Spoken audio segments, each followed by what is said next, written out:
आज सुखदेव ऋषि की कथा आपको बताएंगे। लोक कथा के अनुसार कुछ लोग कुल्लू की ओर किसी कार्य से जा रहे थे। घर वापस आते समय कोठी नाला के पास व्यास नदी से अजीब सेवा सुनाई दी।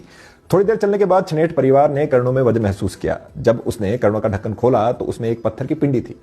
जब उन्होंने उसे फेंका तो वो दोबारा पिंडी कर्णों में आ गई। इसी प्रकार 2 बार फेंकने पर 2 बार कर्णों में वो पिंडी पहुंच गई। तीसरी बार जब उन्होंने फेंका तो उन व्यक्तियों को दिन में अंधेरा दिखाई देने लगा। तब उन्हें आत्मज्ञान हुआ कि यह कोई साधारण पिंडी नहीं है बल्कि एक दैवीय चमत्कार है।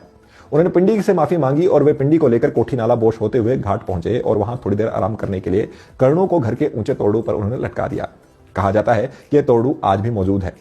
घर पहुंचने पर उन्होंने पिंडी को तीसरी मंजिल में रख दिया। फिर वही पिंडी शरोगी नामक स्थान पर प्रकट हुई।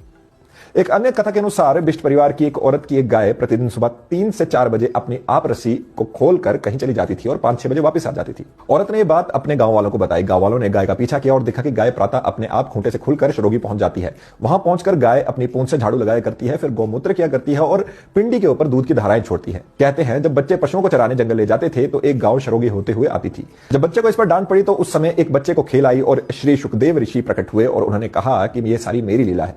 मैं चाहता हूं कि इसी स्थान पर मेरा मंदिर बनाया जाए। इस पर लोगों ने उनकी आज्ञा का पालन किया और इसी स्थान पर पगोड़ा शैली में श्री सुखदेव ऋषि जी का भव्य मंदिर बनाया गया। ऋषि महाराज पराशर ऋषि के पुत्र और वजीरी से अलंकृत भी है।